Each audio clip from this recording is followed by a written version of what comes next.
Baik, kita lanjutkan ke pembahasan soal nomor 11. Ya, 11 kita masuk ke materi komposisi fungsi.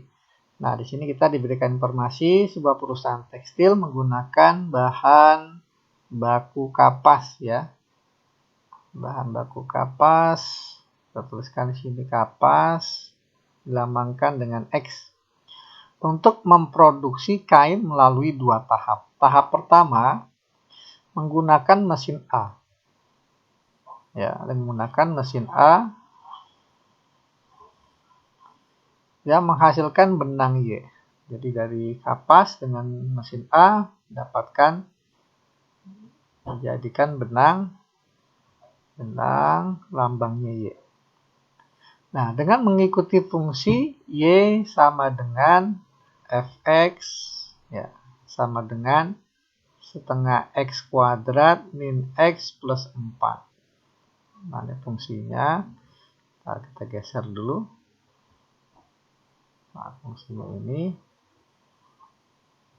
Oke ya, ini mesin 1. Kemudian tahap kedua ya, menggunakan mesin B. Menghasilkan kain. Ya, dari benang. Nah, benangnya nggak terlalu kelihatan, tulisannya saya hapus dulu. Ya, benang. Kemudian dengan mesin B ya diperoleh kain ya. Kain. Nah, mesin B ini merubah Y menjadi GY dengan fungsi GY sama dengan 6Y tambah 5. X dan Y dalam satuan ton. Oke, jika kapas yang tersedia untuk suatu produksi sebanyak 10 ton, maka banyak kain yang dihasilkan. Oke, jadi inputnya itu awalnya adalah X, ya X-nya sebesar 10 ton. Nah, pastinya untuk mendapatkan kain kita harus dapatkan dulu benang, ya benangnya Y dengan rumus Y sama dengan setengah X kuadrat, berarti setengah kali 10 kuadrat min 10 ya tambah 4. Ya, kita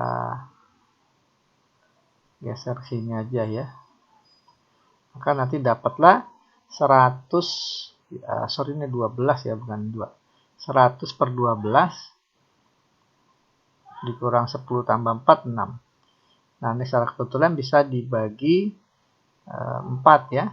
Jadi 25 per 3 dikurang 6. Oke, sementara seperti ini jadi Y-nya. Nah, dari Y kita oleh mesin B dapat kain dengan bantuan rumus GY. Nah, di mana Y-nya 25 per 3 minus 6. Nah, masukkan ke fungsi GY sama dengan 6Y. Y-nya adalah 25 per 3 minus 6. Ditambah 5. Maka kita peroleh 6 bagi 3 kan 2. Ya. Oh, sorry, jangan dicoret dulu. Karena masih ada ini. 6 kali 25 per 3 berarti kan 2 kali 25, 50. Minus 6 kali 6, 36. Ya, ditambah 5.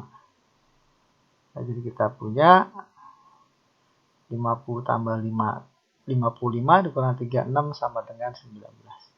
Jadi dapatlah ya, kainnya sebesar 19 ton.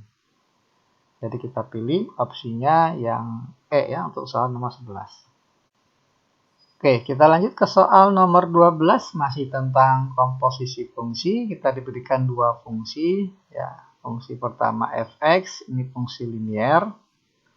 Ya, 2x minus 4 dan gx. Ya, gx ini fungsi pecahan linier, x tambah 5 per 3x minus 1. Oke, nah informasinya adalah kita suruh cek apakah benar fungsi f nokta g x ya ini sama dengan 12 min 10x per 3x min 1. Oke, jadi ini bentuk f noktanya kita rubah dulu dalam bentuk f gx gitu ya. Nah, fungsi yang akan kita ganti pertama kali adalah yang dalam ya, yang gx. Jadi f gx-nya adalah x tambah 5 per 3x min 1. Nah, seperti ini. Kemudian X tambah 5 per GX min 1 kita substitusikan ke fungsi F, menggantikan posisi X ya. Jadi yang tadi 2X min 4, ya, jadi 2 kali X tambah 5 per 3X min 1 dikurang 4. Nah, ini kita coba sederhanakan. Penyebutnya harus 3X min 1, berarti langsung aja kita kalikan 4 ini dengan 3X min 1 per 3X min 1. Oke, penyebutnya pasti sama ya, 3X min 1. Tinggal pembilangnya coba kita uraikan, 2 kali X 2X, 2 kali 5 jadi plus 10, min 4 kali 3X minus 12X, min 4 kali min 1 jadi plus 1. Sehingga kita punya, ya di sini pengennya konstantan dulu ya, berarti 10 tambah 1 ya. 10 tambah 1, min 4 kali min 1, 4 ya. Oke, jadi 10 tambah 4, 14. 2X dikurang 12X jadi minus 10X. Dibagi 3X min 1. Nah, kalau kita cocokkan dengan ini, ya salahnya di koefisien ini depan ya. Nah, ini. Berarti 1 salah. Nah, kalau opsi bentuk seperti ini 1 salah, pastinya nomor 3 salah. Ya, nanti bisa kita cek yang 3 F nokta G min 1. Nah, karena kita sudah punya fungsinya, langsungnya ganti X min 1. Jadi 14 kurang 10 kali min 1 per 3 kali min 1 kurang 1. Jadi kita punya 14 tambah 10, 24 per min 3, min 1 jadi min 4. Ya, harusnya sama dengan minus 6. Ya, salah ya. Yang 3 salah, oke. Kemudian kita cek yang nomor 2. G nokta Fx. Nah, noktanya kita ganti dengan G, buka kurung F, buka kurung X. Nah, yang pertama kali kita ganti adalah Fx dulu. Fx-nya adalah 2X min 4 ya. Nah, kemudian 2X min 4 kita substitusikan ke fungsi G. Ya, yang tadinya X tambah 5 menjadi 2X min 4 ya, tambah 5. Dibagi 3X min 1 jadi 3 dikali 2X min 4 min 1. Nah, gini. Sehingga kalau kita jumlah jadi 2X min 4 tambah 5 kan plus 1 per 3 kali 2X 6X. 3 kali min 4 min 12 kurang 1 jadi min 13.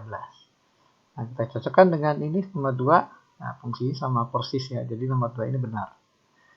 Nah, kalau 2 benar, 1 salah, pastinya 4 benar.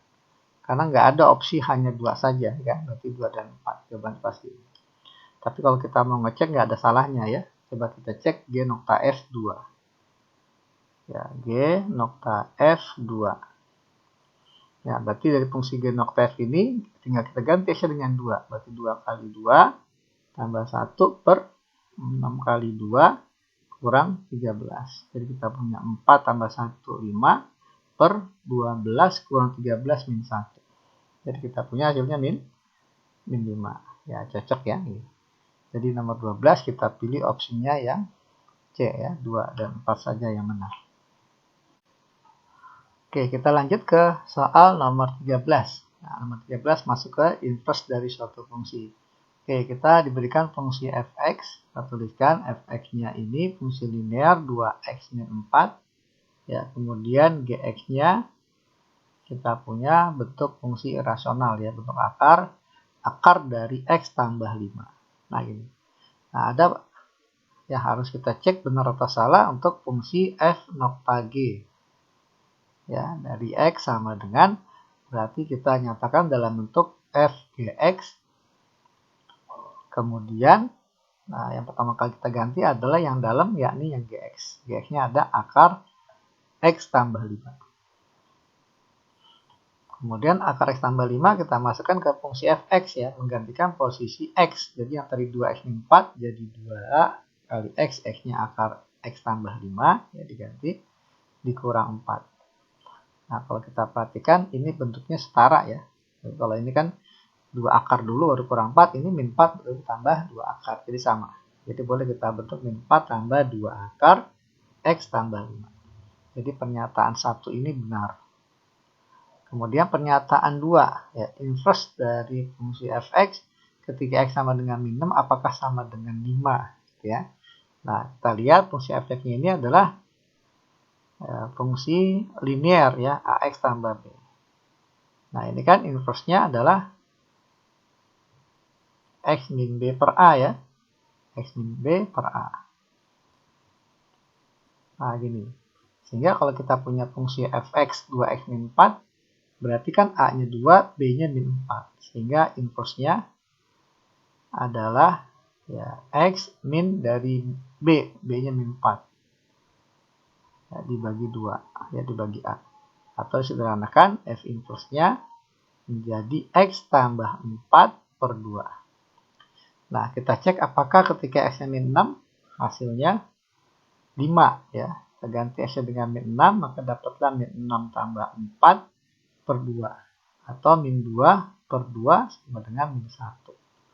Nah, di sini 5 berarti kurang tepat, ya, salah. Oke, sekarang kita cek pernyataan yang keempat, ya, G nokta F inverse. Berarti kita cari dulu fungsi G nokta Fx-nya, ya. G nokta Fx. Berarti kan G Fx. Nah, ini sama dengan, atau boleh juga kita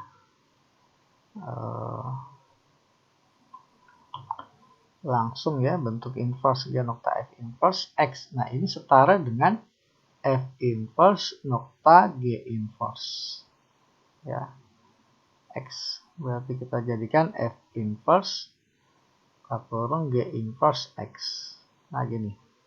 Nah, G inverse dari X, ya, ini Gx kita cari inverse-nya adalah dikuadratkan dikurang 5. Ya, dikurang 5. Jadi kalau kita punya, kita lihat dulu. Y sama dengan akar X tambah 5. Maka kalau kita kuadratkan jadi Y kuadrat sama dengan X tambah 5. Berarti X-nya sama dengan Y kuadrat min 5. Nah, ini inverse dari fungsi Gx. Nah, jadi X ini kan adalah G inverse X. Sorry, G inverse Y sama dengan Y kuadrat min 5. Berarti G inverse X-nya ini sama dengan X kuadrat min 5. Ya, kebalikan dari akar X tambah 5. Jadi kita dapat di sini G inverse X-nya, kalau Gx-nya akar X tambah 5, maka G inverse X-nya sama dengan X kuadrat minus 5. Nah, seperti ini. Maka kita peroleh jadi F inverse G inverse X jadi X kuadrat min 5. Kita masukkan ke fungsi F inverse tadi kita sudah punya. Fungsinya X tambah 4 per 2, ya. Jadi X-nya diganti dengan X kuadrat min 5. Kuadrat min 5 tambah 4 per 2. Maka kita punya X kuadrat min 1 per 2. Nah, ini fungsi G nokta F inverse X. Kita cek apakah benar ketika X-nya min 3 hasilnya 4. G nokta F inverse min 3. F inverse min 3 sama dengan min 3 kuadrat min 1 per 2. Jadi 9 kurang 1 per 2. Jadi sama dengan 8 per 2. Sama dengan 4. Itu pernyataan ketiga benar, ya. Oke, jadi untuk soal nomor 13 jawabannya benar, salah, benar. Oke, kita lanjut ke soal nomor 14. Ini masuk ke materi bidang datar, ya. Pak Hilman mempunyai lahan yang disajikan pada gambar.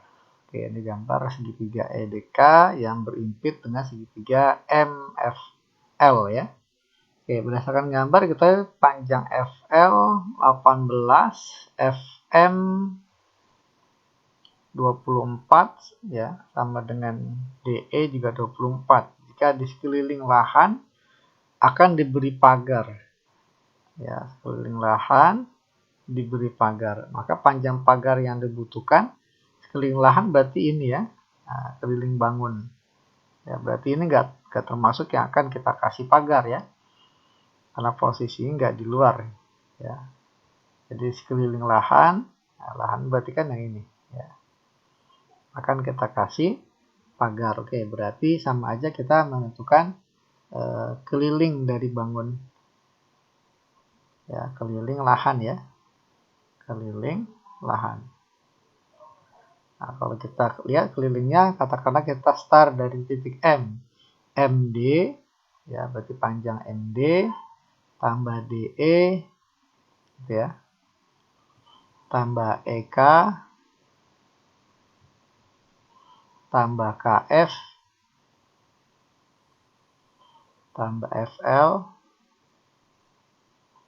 tambah LM ya, selesai di M ya. Dari M kembali lagi ke M. Nah, ini kalau kita jumlahkan, MD-nya 12, DE-nya ini 24, E ke K-nya 30, K ke F. Nah, K ke F belum ada ya. Bentar kita coba cari. FL-nya 18, LM-nya 30. Oke, nah ini kan segitiga EDK, segitiga siku-siku. Ya, kalau kita gambarkan gini. Ini coba kita rotasi.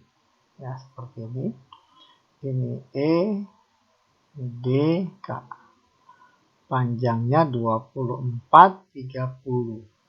Berarti kan ini sama aja 4 kali 6 gitu ya. Kalau ini 5 kali 6. Berarti sini pasti dengan triple Pythagoras 4, 5, berarti sini 3 ya. 3 kali 6. Berarti ini 18. Karena DK 18, sementara DF-nya 12, maka FK-nya 6 ya. FK-nya 6. Agak jadi 18. Jadi dapat sini FK-nya 6. Nah, maka ini kalau kita jumlah, kita peroleh hasilnya ya, 24 dengan 6 kan 30. Kemudian 12 dengan 18 30 ya. 30. Terus ini ada kita punya 30, 30 jadi 60. Jadi kita punya 60 tambah 60 120. Ya, 120 meter. Jadi kita pilih opsinya yang C ya untuk soal nomor 14. Oke, kita lanjut ke soal nomor 15. Di sini kita disajikan dua garis yang sejajar, garis A dan B, dan dipotong oleh satu garis lain, itulah garis C. Jadi kedua garis sejajar ini dipotong oleh garis C. Oke, maka akan terbentuk 8 sudut ya. Sudut A1, A2, A3, A4, B5, B6, B7, B8. Nah, di sini ada dua kelompok yang sama-sama membentuk sudut yang sama besar ya. Contohnya kelompok pertama nih, kalau diperhatikan ya besar A1 sudutnya ini pasti sama dengan yang berseberangan ya, A4. Nah, dan ini sama juga dengan sudut B yang sehadap ya, B5 berarti ya, B5. Nah, ini juga B8 sehadap dengan A4, berarti besarnya juga sama, B8. Kemudian kelompok yang kedua adalah A3. Nah, A3 ini ya, sama dengan A2. Ya, A2. Sama dengan yang sehadap. Yang sehadap dengan A3 adalah A6. Yang sehadap dengan A2 adalah B7. Ya. Jadi kita katakan A2. Ya, ini sama dengan B7. A3 sama dengan B6. Nah, ini. Jadi kalau kita perhatikan, jika pada gambar tersebut besar A2, ya diketahui A2 ini sama dengan 2x tambah 13 derajat. Gitu ya. Sementara B5 sama dengan 3x tambah 17 derajat. Nah, kita perhatikan A2 ya dengan B5. Nah, ini sudut-sudut yang kalau seandainya dijumlah haruslah hasilnya 180 derajat. Kenapa? Karena B5 ini sehadap dengan A1.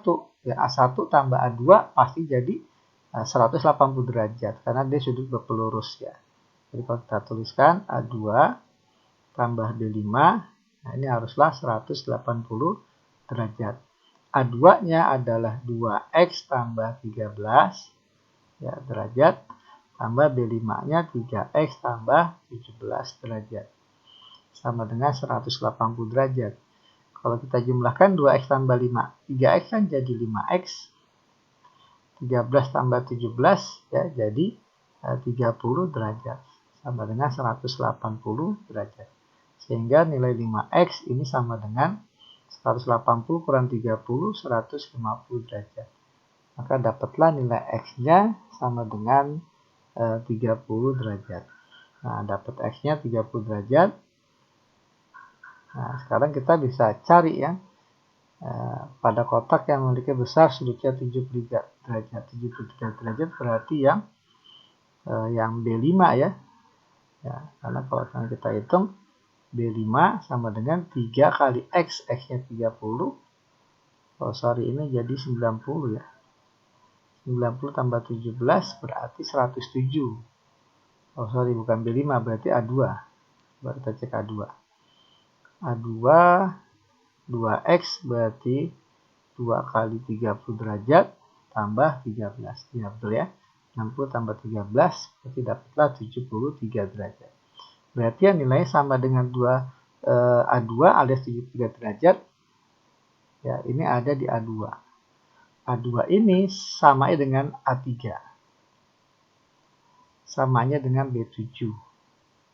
Samanya dengan B6. Nah, kalau kita lihat di sini berarti 1 salah ya, A1. A2 benar, B5 salah, B6 betul, B7 betul.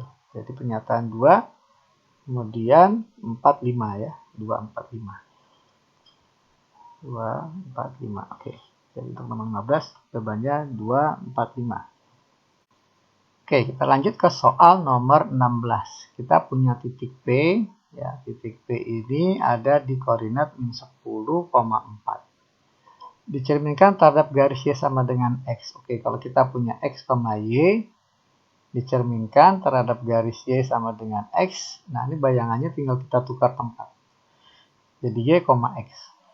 Sehingga kalau kita punya min 10,4 dicerminkan terhadap garis Y sama dengan X, maka bayangannya katakanlah P aksen ada di X, Y, jadi Y, X. Jadi 4, min 10.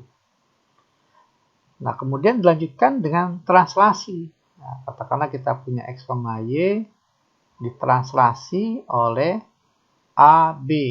Nah, maka nanti bayangannya tinggal dijumlah ya, X tambah A, ya, Y tambah B. Nah, seperti ini. Sehingga P aksen min 4, min 10 ketika ditranslasi 1 min 3, maka bayangannya ya tinggal kita tambah 4 tambah 1, 5, min 10 tambah min 3, min 13. Nah, ini bayangannya jadi 5, min 13. 5, min 13 ada di opsi C ya untuk soal nomor 16. Oke, kita lanjutkan ke soal nomor 17. Nah, masuk ke materi trigonometri ya. Kita diberikan informasi ya, yang pertama tan alfa. Nah, ini sama dengan perbandingannya 1/2. Alfanya sudut lancip. Ya, jadi alfa sudut lancip artinya alfanya itu ada di antara 0 sampai 90 derajat. Ya, berarti alfa di kuadran 1 ya. Nah, kalau kuadran 1 kan semuanya positif. Kemudian kita juga diinformasikan nilai sin. Ya, sin beta. Nah, ini sama dengan 5/13. Di mana sudut betanya ini tumpul. Kalau sudut tumpul berarti ada di interval 90 sampai 180. Berarti beta di kuadran 2. Ya, kuadran 2 yang positif ya sin ya. Sin yang bernilai positif. Sin dan kebalikannya ya kosekan. Nah, seperti ini. Maka di sini sin beta sama dengan positif 5/13 gitu ya. Nah, pertanyaannya di sini dari 5 pernyataan ini mana yang benar ya? Kita coba pernyataan 1 dulu. Sin alfa dikali sin beta. Oke, karena kita punya tan alfa, ditanya sin alfa, maka kita tinggal bikin segitiga siku-siku, ya, segitiga siku-siku. Kemudian nanti di bawah juga kita buat segitiga siku-siku, ya, dengan sudut yang berbeda pastinya. Yang pertama alfa, yang kedua segitiganya beta. Nah, perbandingannya tan alfa kan depan bagi samping, ya, berarti kita bisa secara, ya, 1/2, ya, tanpa mengurai keumuman, katakan ini 1, ini 2, ya, 1 bagian, 2 bagian, maka dengan bantuan Pitagoras kita peroleh sisi miringnya akar 1 kuadrat tambah 2 kuadrat, ya, 1 tambah 4 sama dengan 5. Kemudian untuk beta diketahui sin beta, rumuskan depan per miring, berarti depannya anggap aja 5, bagian ini 13. Dengan menggunakan triple Pitagoras dapat 5, ini 12, 13. Ya. Nah, sehingga kita bisa tentukan sin alfanya depan per miring, berarti 1 per akar 5. Dikali sin beta. Sin beta sudah ada tadi 5 per 13. Nah, ini jadi sama dengan 5 per 13 akar 5. Nah, ini kita rasionalkan langsung kali akar 5 per akar 5. Kalau kita mundurkan, ya. Berarti kita dapat nanti 5 akar 5 per 13 kali 5, ya. Jadi 5 akar 5 per 13 kali 5. 5 ini bisa kita coret. Jadi akar 5 per 13. Atau 1 per 13 akar 5. Nah, ini salah, ya. 2 per 13 akar 5. Kemudian pernyataan 2, sin alfa kali cos beta. Sin alfanya sudah ada tadi 1 per akar 5. Cos betanya ambil dari segitiga, cosnya beta, berarti samping miring. Karena cos di kuadran 2 negatif, maka haruslah hasil cos beta minus, ya. Minus samping miring 12 per 13. Jadi kita punya min 12 per 13 akar 5. Kita rasionalkan penyebut kali akar 5 per akar 5. Maka dapatlah min 12 per 13 kali 5, 65 akar 5. Nah, di sini kurang minus, ya. Berarti salah, ya. Harusnya minus jawabannya. Pernyataan 2 salah. Kemudian pernyataan 3. Sin beta, ya, dikali cos alfa. Sin betanya udah ada, ya, dari 5 per 13. Ya, nggak usah kita cari lagi. Cos alfanya ambil dari segitiga dengan sudut alfa 2 per miring, 2 per akar 5. Kalau kita kalikan jadi 10 per 13 akar 5. Kita rasionalkan penyebut akar 5 per akar 5, maka dapatlah 10 akar 5 per 13 kali 5. Nah, ini kan bisa dicoret, ya. 10 bagi 5, 2. Maka dapatlah hasilnya 2 per 13 akar 5. Nah, ini tepat, ya, nomor 3. Pernyataan 3 benar. Kemudian lanjut ke pernyataan 4. Tan beta, ya, tan beta tambah tan alfa. Tan betanya kita ambil dari segitiga dengan sudut beta. Depan per samping, ya, karena beta kuadran 2, maka beta negatif, ya. Depannya 5, sampingnya 12, berarti 5 per 12, ya. Kemudian ditambah tan alfa sudah ada di soal 1 per 2. Nah, kita samakan penyebut, jadi kita buat per 12, min 5 tambah, ya, kali 6, ya.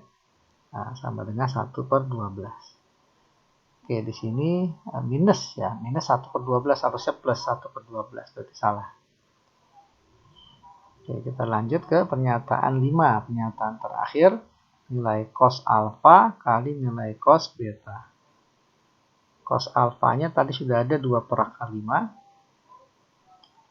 Cos betanya min 12 per 13. Nah, berarti kita punya minus 24 per 13 akar 5, gitu, ya.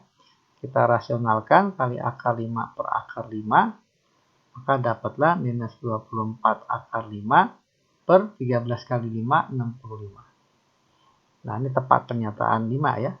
Sama persis min 24 per 65 akar 5. Jadi untuk nomor 17 yang benar pernyataan 3 dan 5. Oke, kita lanjut ke soal nomor 18. Nah, kita diberikan segi 4 ya, tak beraturan ya. Tapi ini terbentuk oleh dua segitiga SPQ dan SRQ yang sama-sama segitiga siku-siku. Nah, dari nomor 18 kita dipinta dari pernyataan 1, 2, 3 mana yang benar, mana yang salah. Oke, kita cek dulu. Yang pertama panjang QS ya, QS. Jadi kita punya siku-sikunya gini. Tuh, nah ini kita punya S, ini P, ini Q. Sudutnya 45 derajat. Yang sudah ada adalah sisi PQ.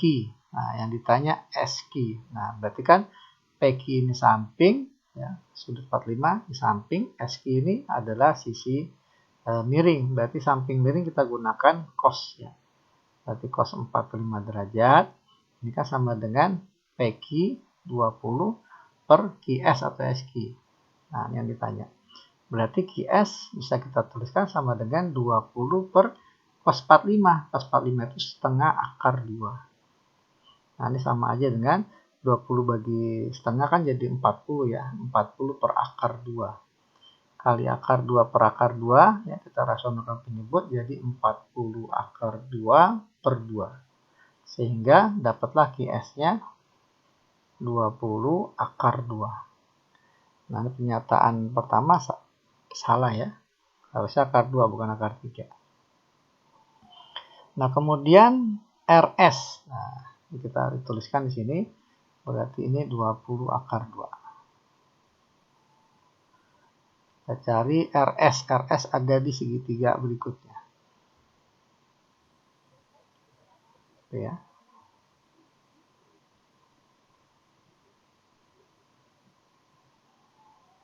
Nah, ini. Nah, ini. Kita tuliskan SRQ. Sudutnya 60 derajat. Kita tadi sudah ada SQ ya. SQ sudah ada 20 akar 2. Ini sebagai sisi miring. Yang ditanya RS. RS berarti ini. Berarti kalau ada sudut 60 derajat, SR ini adalah sisi samping, SQ sisi miring. Samping miring pakai cos. Ya, sama kayak tadi ya. Kita pakai cos. Berarti cos 60 derajat sama dengan ya samping bagi miring. Nanti RS bagi miring-miringnya SQ 20 akar 2. Sehingga RS-nya bisa kita tuliskan sama dengan 20 akar 2 ya dikali cos 60. Cos 60 setengah ya, 20 akar 2 kali setengah. Berarti RS-nya adalah 10 akar 2. Nah, pernyataan kedua benar ya. Berarti dapat ini 10 akar 2. Nah, tinggal yang pernyataan 3, QR. Nah, QR ini berarti kan sisi depan ya, sisi depan. Nah, sisi depan atau karena dibentuk segitiga siku-siku bisa langsung kita gunakan Pitagoras ya. QR sama dengan akar ya sisi miringnya 20 akar 2 kuadrat. 400 kali 2, 800 dikurang sisi samping dikuadratin 10 kuadrat kali akar 2 kuadrat jadi 200. Ya, 100 kali 2. Nah, berarti QR-nya kita punya sama dengan akar 600. Atau 100 kali 6. Ya, jadi 10 akar 6. Nah, ini QR-nya. Nah, 10 akar 6 betul ya. Nah, gini. Jadi kalau kita tuliskan tadi sisi SR-nya 10 akar 2 RS gitu ya. Kemudian QR-nya 10 akar 6. Oke, kita lanjutkan ke nomor 19. Nah, nomor 19 lanjutan dari soal nomor 18 ya informasinya. Kita masih menggunakan segi 4 PQRS. Pertanyaannya adalah luas ya, segi 4 PQRS.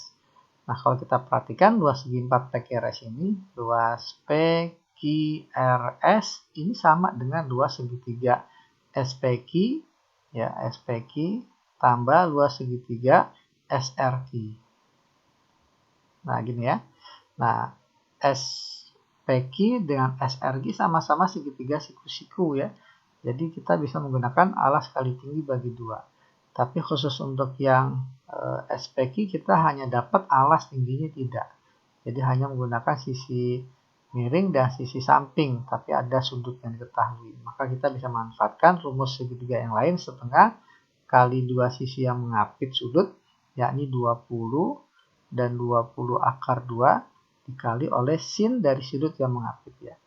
Nah, sudut yang diapit sin dari 45 derajat.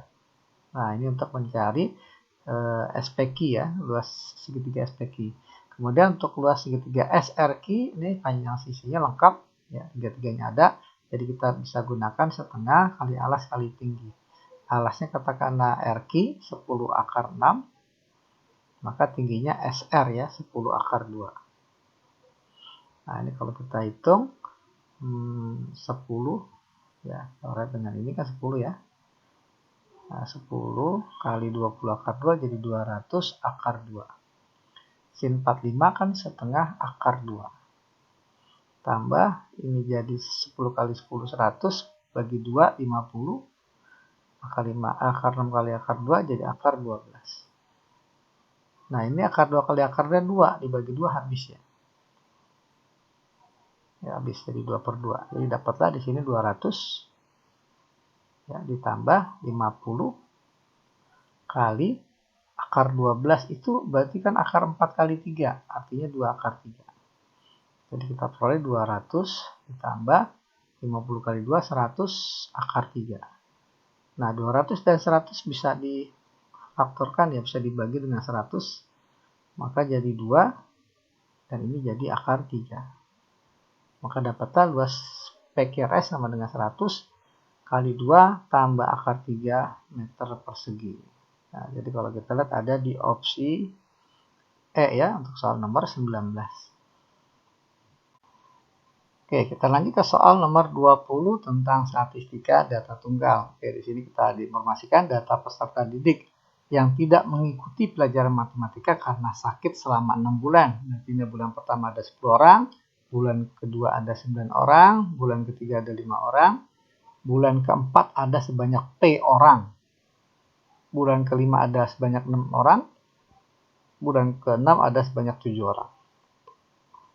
Nah, diinformasikan jika rata-rata banyaknya peserta yang didik yang sakit sama dengan mediannya. Nah, banyaknya nilai P yang memenuhi adalah P. Jadi ini kalau kita urutkan datanya ya, data terurut. Ya, terurut. Ya, tapi tanpa P ya, karena kita nggak tahu P-nya berapa nilainya. Kalau tanpa P kan jadi paling kecil 5, ya 5, kemudian 6, kemudian 7, kemudian 9, kemudian 10. Nah, kita nggak tahu net P-nya ada di mana. Nah, gitu ya. Nah, kita asumsikan yang jelas kalau median itu kalau datanya ada 6, katakanlah X1, X2, X3, X4, X5, X6. Berarti nanti mediannya ada di antara data ketiga dan data keempat gitu ya. Datum ketiga, datum keempat. Maka mediannya sama dengan X3 tambah X4 per 2 gini ya. Nah, sekarang kita asumsikan kalau seandainya nilai P ini ada di kalau seandainya P-nya 5 berarti 6 dan 7 yang tengah-tengah. Kalau P-nya 6 tetap 6 dan 7 ya. Jadi kalau kita misalkan pertama untuk P-nya itu kurang dari sama dengan 6. Ya, katakanlah karena dia banyaknya orang kan nggak mungkin negatif, berarti paling kecil 0. P-nya ada di antara 0 sampai 6. Ya, maka pasti nanti urutannya 5, 6, ya, P, gitu ya. Oh, ini jangan di sini ya. Nah, yang jelas ini 6, 7 tengah-tengah. Ya, di sini katakan 5, ini P. Gitu ya. Kalau P-nya 5, 0 sampai 5 P-nya ada di sini. Tapi kalau P-nya 6 ada di sini ya. Nah, sama aja. Yang jelas tengah-tengahnya medianya antara 6 dan 7. 9, 10. Jadi nanti medianya ada di antara 6 dan 7. Nah, sehingga informasinya kan kalau kita cari rata-rata dulu ya. Rata-rata itu sama dengan berarti 5 tambah 6 tambah 7 tambah 9 tambah 10 tambah P. Kan dibagi banyaknya datum ya 6. Nah, kalau kita sederhanakan 11, 18, 27 ya. Tambah 10, 37. Jadi 37 tambah P per 6 ini rata-ratanya. Nah, sementara kalau kasusnya seperti ini, maka kita dapat rata-rata sama dengan median. Rata-ratanya adalah 37 tambah P per 6. Mediannya berarti 6 tambah 7 bagi 2. Alias 6,5. Nah, berarti kita dapat 37 tambah P sama dengan 6,5 kali 6. Ya, 39 ya. Berarti dapat P-nya sama dengan 2. Nah, 2 itu memenuhi interval 0 sampai 6. Berarti dapat nilai P-nya kalau seandainya P-nya ada di sebelah kiri. Ya. Nah, ini P-nya 2 memenuhi. Sekarang kalau seandainya kita cari P-nya persis sama dengan 7. Ya. Jadi nanti mediannya pasti 7. Kalau P-nya 7, kita asumsikan maka jadi 5, 6, P, 7, 9, 10. Maka nanti mediannya ini. Ya, 7 sama 7. 7 di antara 7 dan 7. Maka kan karena informasinya rata-rata sama dengan median, rata-ratanya 37 tambah P per 6 ini sama dengan 37 ya, 7 ya. Mediannya 7 karena P-nya 7. Ya, 7, 7. Kalau ditambah bagi 2 tetap 7. Nah, maka kita peroleh 37 tambah P sama dengan 7 kali 6, 42. Sehingga dapatlah P-nya adalah 42 kurang 37, 5. Nah, ini menyalahi ya. P-nya 5, tidak memenuhi. PM, ya, tidak memenuhi. Harusnya P-nya 7 ya, karena kita asumsikan 7. Kemudian, yang ketiga, gimana kalau nanti P-nya lebih besar dari sama dengan 8 ya. Berarti ada dari sebelah kanan 7. Dan misalkan sekarang kondisi yang terakhir, P-nya lebih besar sama dengan 8. Dan P bilangan bulat. Maka kita punya 5, 6, 7. Ya, ini bisa 8. Oh, 8 sama dengan 8 dulu ya. Kalau P-nya sama dengan 8, ya, maka sini P 9, 10. Gitu ya. Maka nanti mediannya ya 7 tambah 8 bagi 2. Jadi rata-rata sama dengan median. Berarti rata-rata tadi 37 tambah P per 6. Ini sama dengan mediannya 7 tambah 8 bagi 2. Berarti kan 7,5. Gitu ya. Apakah benar nanti P yang memenuhi 8 ya? Berarti 37 tambah P sama dengan 7,5 kali 6. 45. Nah, berarti P-nya 45 kurang 37 sama dengan 8. Nah, ini persis sama, berarti ini memenuhi. Nah, ada kondisi terakhir ya, kondisi yang keempat, seterusnya aja ya. Nah, kondisi keempat, gimana kalau P-nya lebih besar sama dengan 9? Ya, 9, 10, dan seterusnya. Maka nanti persamaannya 5, 6, 7, 9. Kita katakan P di sini. baru 10, atau boleh juga 10 baru P ya.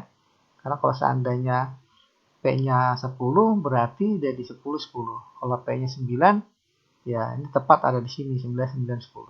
Tapi kalau P-nya nanti 11, ya harusnya 10 dan P. Ya. 10 baru koma P. Tapi nggak jadi masalah, kenapa? Karena kita hanya butuh di sini mediannya, berarti ada di antara 7 dan 9. Informasinya rata-rata ya sama dengan median. Rata-ratanya berarti kan sama kayak tadi 37 tambah P per 6. Mediannya berarti 7 tambah 9 bagi 2, 8. Gitu ya, 8. Berarti kalau kita cari 37 tambah P sama dengan 48. Berarti P-nya sama dengan 48 kurang 37, 11. Ya, nggak memenuhi ya. Memenuhi kan ya? Memenuhi ya, karena P-nya kan besar dari 9. Berarti ini memenuhi. Ya, kalau 11 berarti ada di sebelah kanan 10 ya. 10 dulu, baru P. Gitu ya. Oke. Coba kita cek lagi kalau yang tadi kita pecah sama dengan 6 ya. Sama dengan 6, tetap di sini ya. Nggak ngaruh ya, 0 sampai 6.